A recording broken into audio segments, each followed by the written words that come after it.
We'll start with Emily. Emily Paxio, I'm sure you guys all know, one of the OGs in the industry, founding partner, managing partner of Poseidon Asset Management. Emily. Eric Espinoza, Vice President of Green Life Business Group.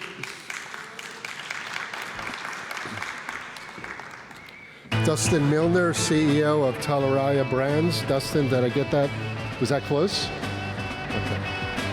And Rob Naderhood, who's a partner and member of the Foley Cannabis Industry team at Foley & Lardner.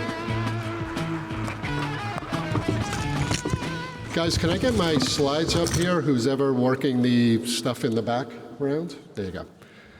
So my name is Scott Greiper. I'm the president, CEO, founder of Viridian Capital Advisors. This is our 10th year in the industry. Seems like 1,000 years in cannabis years. I don't know the equation there, but it's been a long and interesting ride. We were the first M&A investment banking practice in the industry. We launched in June of 2014. I'm going to spend a few minutes going over some slides from the Viridian Cannabis Deal Tracker. Hopefully all your folks are subscribers to that. Since January 15, we've been covering all the deals in the industry. Every M&A deal, equity investment, debt investment, RTO, going public. We track all the deals so we kind of follow the money, as our very creative slide calls Viridian Capital Follow the Money. I just want to set up the conversation, which is titled as, is M&A happening on the East Coast of the U.S. cannabis market, or is it happening on the West Coast? We've tracked every deal by state for 9 years. We literally know every transaction that's happened by state. So I'm going to jump in. First of all, we track every deal by which industry sector it's happening in, whether it's biotech or it's retail, it's cultivation, it's packaging, it's infused products, because there's a constant flow of capital, a constant flow of M&A between sectors and states. This is the only way to get some real actionable information as to what industries, sectors, acquirers are looking in, equity providers, et cetera. So that's the basis of what we do in the deal tracker. Here's a little bit of a look at what's happened in the year-over-year period, the Q1 of 2024 that we're in versus Q1 of 23 year-over-year, and versus Q4 of 23 quarter-over-quarter. And a couple of things stand out. Number one, we have still not recovered in terms of number of deals, size of deals from the 2021 year. That is still the high watermark in terms of number of transactions, equity, debt, M&A, and the dollar value of those transactions.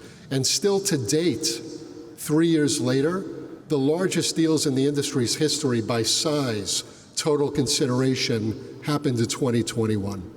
So we still need to recover from that period. But a couple of things that you can see is the amount of equity that was raised in Q1 of this year, 416 million, beat the prior year's period and the last quarterly period. That's a good thing. Equity's been dead in the industry for a couple of years. Why is this happening? Because stock prices have gone up. And the public companies that are constantly looking for capital raises, when stock prices are up, they issue equity. When stock prices are down, they issue debt. It's just a cost of capital game. So this is a good figure to have, to have 416 million coming in. The average deal size for the Q1 period here was about 20 million bucks. That's higher than it was in the year ago period and the quarter ago period. This portends well for M&A, because the primary buyers have been the public companies, the primary buyers, acquirers have been the MSOs, and when they have healthy balance sheets and they have healthy stock prices, they become more aggressive buyers. So this is a good sign for increased M&A activity of the balance of the year. No surprise, the amount of debt is down. Higher interest rates, higher cost of capital on debt, higher stock prices, it's cheaper to raise equity than debt. The number of M&A deals is down and low for Q1. I think this is a little bit of a trailing indicator because the market is just rallying after the hopes of rescheduling. Stock prices are increasing, equity raises are increasing. We think this portends well for the balance of the year. We'll see an uptick in M&A. Sorry, guys. I'll try to blow through this. You'll see here, this period, right around August of last year is when Health and Human Services put out quite publicly their recommendation to the DEA for rescheduling. Stock prices went up, capital raises went up. It's kind of that linear. Guys, I'm going to blow through this. This is an interesting slide that I think we really have to pay attention to. These are all of the major regulatory announcements of rescheduling, of Safe Banking Act, of the Cole Memorandum, of the MORE Act, and the impact on multiples of enterprise value, which is primarily public market caps of the cannabis companies, to EBITDA. This is the high water mark in 2021. This is what the multiples of EBITDA were 18 times after the SAFE Act, 15 times after the Schumer-Booker recommendation, 10.5 after the SAFE Act, 11. This is where we were pre-rescheduling announcement, just before HHS. This is where we were post. So after this big rally that we've seen in the public cannabis stocks, we're still not trading anywhere close from an enterprise value to EBITDA multiple of where we've been in the last regulatory announcements. So despite the fact that there's a general feeling that the stocks have rallied and the downside is really what's critical now if we don't get rescheduling, there's still a tremendous amount of upside, in our opinion, in terms of where the valuations of cannabis companies can go post-rescheduling. I'll finish up with this. Why we think consolidation is likely to happen. Well, consolidation in an industry that's facing price competition is really the only way to develop scale and size to counteract price competition. That's why we expect to see more consolidation. But this is a slide we had put together a couple of months ago that shows that in an industry which is a branded industry, we're a CPG industry, we have a very, very low concentration of market-leading brands. That has to change, whether it's licensing, MSOs buying brands in other states. In order for this industry to look like alcohol, to look like tobacco, in the concentration of a few major national brands, the only way we're getting there is through consolidation. So with all of this said, I will turn to the panel. I'll just leave this open here. So we had prepared a few questions for the panelists on a prep call. I just kind of want to get to that. So rescheduling or not rescheduling, what does the future of M&A in the industry look like now? And are acquirers, investors, are you looking to pay less cash, more stock? What kind of consideration are you looking at as to how you acquire, whether you're representing a buyer or seller, or in the case I'll start with Emily as an investor? What's your perspective? Well, good morning, everyone.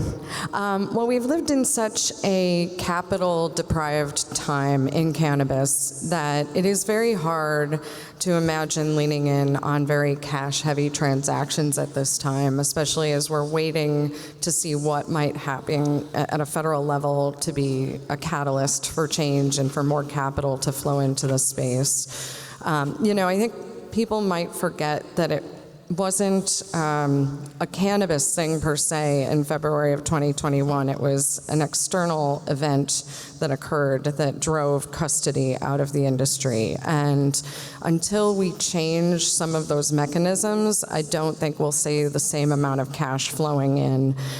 It may come on the back of some of these catalytic events at the federal level, but we'll have to see what happens next. So I would say we will probably continue to see a mix of cash and stock depending on balance sheet health and the way that these companies are planning for the future. But since the cost of capital has been so high, and even seeing that size of the equity raises for Q1 of 2024, that was actually pretty astounding compared to what we've seen in prior quarters because the stocks have been so depressed. And it's expensive from a dilution standpoint for shareholders. So you have to be very thoughtful about how you're doing these raises and how you're structuring it and watching for little hooks that can be difficult down the line. But I would imagine we'll continue to see a mix of these things depending on the types of businesses and the assets that they're looking to acquire. Thank you. And I just resonate with what Emily just mentioned. We've done 3 acquisitions in California, but due to the deprivation of capital available to the space, until there is a larger influx of investor interest and capital coming in, any cash that we're utilizing for acquisitions is primarily going to operations and to drive accretive value in those operations. So when we think about considerations, what we're looking at is debt or equity issuance and potentially some debt, depending on the unique situation. So any cash that we have available or cash that we're looking to bring into the deal is to drive ROI and ultimately greater profit to the bottom line. And that's how we have to think about, I mean, in this market, cash is the most valuable resource. And so getting a return on that cash for us is the most important, and paying out, a prior equity holder is not top of mind. And I would say from a legal perspective, as a transactional lawyer, and by the way, I'm from Detroit, so in the world of Biggie versus Tupac, I'm here representing Eminem, Slim Shady. So I do a lot of deals in Michigan, which is a very mature market, but our firm, Foley & Lardner, does deals across the country. What I'm seeing is, from some of our public company clients, I think a little more hesitation to use stock if they believe maybe their stock is undervalued, right? They don't want to use it and give somebody a good deal. Still seeing a mix of cash and stock, but I think from a seller perspective, what I've seen on a lot of the transactions is the importance of reverse due diligence. If you're going to accept stock from a buyer or seller financing, you have to be very confident in the company you're dealing with. It's a little different than in a non-cannabis M&A transaction where maybe you're getting cash, you're going your separate ways, there's representation and warranty insurance. In the cannabis space, where you're getting the stock of an acquirer or they're going to pay you over time with a promissory note, you've got to be very confident in the operations of that company, especially given the constantly shifting dynamics in this industry. You want to make sure you're going to get what you bargained for, and if you're giving up your company, you want to know that consideration's coming back the other direction. So in a mature market like Michigan, I'm seeing a lot of emphasis on getting cash and getting something in the door, and not maybe just kind of going on hope or trusting the seller that they're going to continue to grow and succeed. Eric, what's going on? Yeah, so we're primarily in the volume game, so east, west, north, south, we're spread across the map. So I would say us on our end, we've seen in terms of cash down on these transactions anywhere from 20 to 50% down, and this is excluding receivership listings. A lot of sellers don't have faith in stock anymore. So I would say that there's still a lot of cash deals out there, especially with the receivership listings. Those of you out of California know this brand, Candescent. They were actually the biggest grow brand a few years back. They put about $12 million into the build-out, TIs, infrastructure. We ended up selling it for $1 million, all cash. So even though there are a lot of deals that you have to kind of figure out how you can stretch out your dollar, there are those gems that are popping out in the West Coast, especially in California. And there's another one that I'm going to bring out throughout this panel as well that we just recently got on board. But I'll talk about that listing a little further in the panel. Thanks. So this is a slide from the Verding Cannabis Deal Tracker showing the M&A transactions for the last 12 months of this year versus the prior year. We have this for all the states. This is kind of the top 10 states. You'll see a number of transactions is down year over year, reflecting the lack of capital in the industry. You have some states that are up. Missouri, for example, which went rec in February of this year and reported $1.4 billion in total cannabis sales for its first year of rec. We're seeing some activity there. Maryland, California, your position right, Eric, because California has the most number of licenses. It's going to have the most amount of M&A activity. It's just a numbers game. But to the point of the topic of the panel, which is M&A East Coast versus West Coast, maybe we could start, Emily, just working down. What are your forecasts? Let's say New York, New Jersey, versus the West Coast markets in terms of deal activity. I would actually reposition it to new market versus older market. Like, I mean, you just have to look at that Ohio data. Like this is, and the same thing with Maryland, Missouri. Every market before it opens an adult use market gets really hot on M&A. And sometimes it's out of a necessity because some of the operators have been operating for so long in a medical market, and sometimes you see that kind of declining into the adult use market. It becomes very difficult. You run out of capital before the starting line of the adult use market. And so it makes it kind of, at times, a marriage of necessity, not necessarily a yay, let's go into this M&A transaction, but it's a way to continue on and to get out. But I feel like we will see the most activity around these newer markets that are opening, or for example, in New Jersey, where they're now licensing more retailers as these retailers get open and running, and depending on how laws could change, maybe we see some things coming together in markets like that.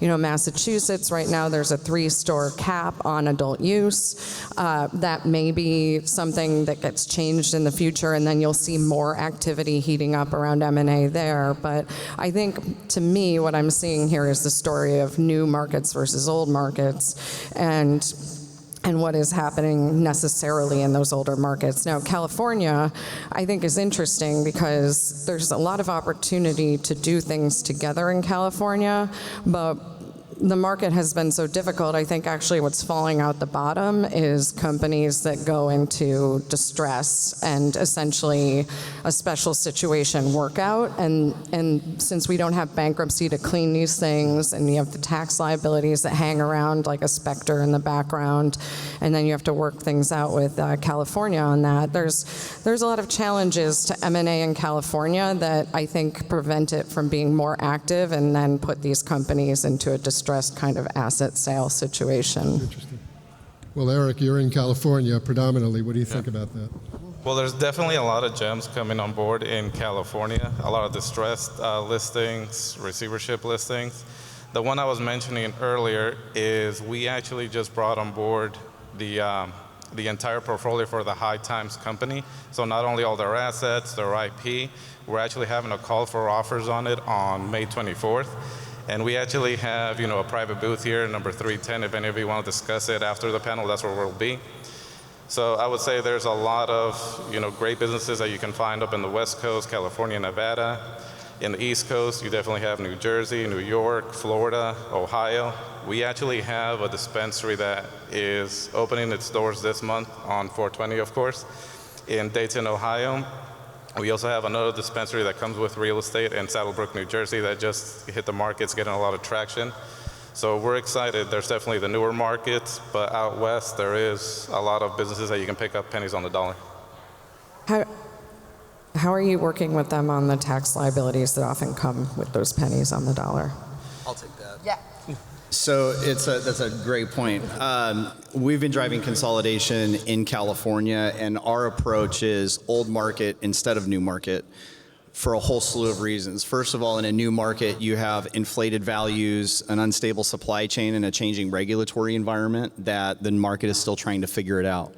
The issue with new markets that we see is that in the first 3 years, for example, the average price of an indoor pound of cannabis will be $2,400 to $2,500. You get into years 4 through 6, that price drops down to $1,400. Years 7 through 9, it's $1,200, and after that, it gets down as low as $1,000. So the issue is with most of these new markets is the operators have very healthy margins. They're demanding high prices for those businesses, but over time, those margins compress substantially. So we do not believe in first mover advantage in new markets. We think that that's a fallacy. We also think it's a mistake as an investor or making an investment to go into a new market, because unless you can exit that market in 3 years, you're going to be left in a mature, consolidating, and price compressed market. Now, to Emily's point, how do we deal with the taxes? What we've focused on in California, and similarly, this would be the approach in other mature market states, is we can identify businesses that have good fundamentals but have been over leveraged with debt, or potentially they have a tax issue or whatever it might be. There's a myriad of ways to deal with that in terms of Article 9 or strict foreclosure or assignment to benefit of creditors, because bankruptcy proceedings are not available to cannabis companies. We have been successful in doing all of those things. to eliminate tax debt, and then also protect actually the equity owners or the CEOs of those businesses. So in California, excise tax liability can actually follow the CEO or follow the executive team, and they have personal liability for those things. And we have worked through a legal strategy in order to take care of those.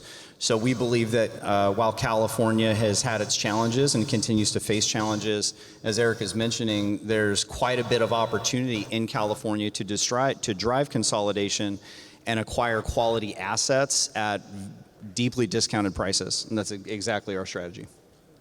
Yeah, and we're seeing a lot of the same thing in Michigan and other mature states where, the first couple of years with those high margins and limited licenses, that can cover up a lot of bad management, bad business decisions.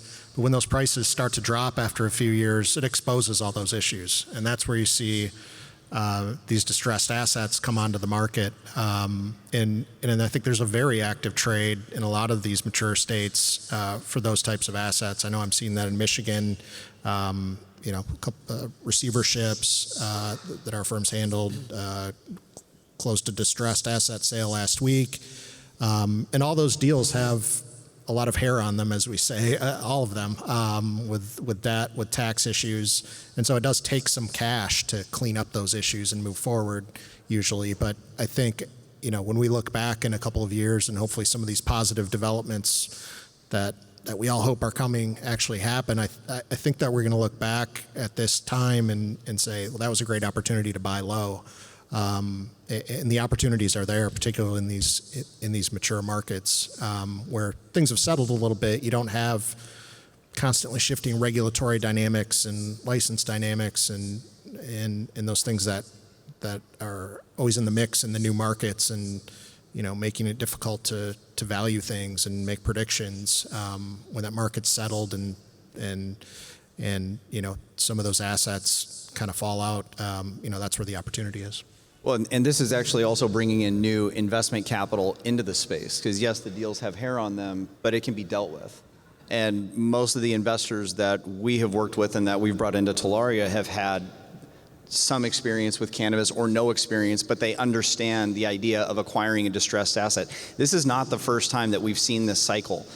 .com, telecom, historically, throughout business, you see examples of what happens when there's a new emerging industry that reaches maturity and consolidation is needed. And there's a lot of folks that have made money in that environment, and now expressing that and showing them how that can be done in cannabis is attracting new investor capital into the space, which is then helping to drive the maturity of cannabis as a whole. By the way, all of the data on all of these deals, M&A, equity, debt, if you stop by the Viridian booth 202, we have our 2023 Cannabis Capital Markets report. It goes over every deal last year. Emily, I kind of want to close with you because you're the... Good morning. Thank you. You're the only asset manager on the panel, and you've had a long tenure in the space. So when you invest in private companies, what is your outlook now for the exit? How do you get out? Well, it depends because we do cover both ancillary, like technology platforms and plant-touching platforms. We started to think differently about it. I'm glad you raised this because I was thinking about the multiples on M&A. I think it's very difficult to imagine these big multi-X exit multiples on operating assets at this point because of some limiting factors. Some of those things can be license caps in markets, or it can be saturation. There's things that can occur that just kind of bring these multiples down. So on an operating standpoint, we're more interested in leaning in on companies that perform very strong from a fundamentals standpoint and are able to generate free cash flow and profitability in the short term. And we think about investing into those things a little bit more in a structured manner, like preferred equity structures, things like that, because we're not so confident in the big exit multiples depending on the state. Now, for example, if I had an asset in Ohio, I'd be looking at probably a pretty big multiple exit going into this opening of this adult use market, depending on the quality of the assets that you have. But in California, a lot of the assets you see are going less than 1 times revenue. And so it's it's just a very difficult thing to imagine it going up into those big multiples, which for us as a venture firm, we have to think differently about how we approach this to get the returns for our investors. Are there public and private exit opportunities for your portfolio companies today? I do think so. I think that the MSOs obviously represent a universe of potential buyers, again, depending on how well they're able to perform their stock and their balance sheet and other factors. And also, again, like, can they actually add more stores or more cultivation to their vertical? So there are some things there, but I would love to see private equity coming into the space more. I would love to see some of these, we know Constellation did a big strategic investment once upon a time, but I'd love to see wine and spirits and Bev Elk and consumer coming into the space. We think a lot about how you have acquirers in the industry and also acquirers outside of the industry, and we know that they're watching this sector and that it's of interest. So those are some things. Now, I will say, those are places you could see larger multiples because those groups have a different way of allocating capital and making acquisition challenges. I would say you could do, strategics would be higher, going public would be higher, private equity is going to be a bit lower on the multiple standpoint. Thank you. Guys, we're getting the hook. Thank you all. I want to thank our panelists. Emily Paxia from Poseidon, Rob Niederhood from Foley Larner, Eric from Green Life, and Dustin from Talaria Brands. Thank you, everybody.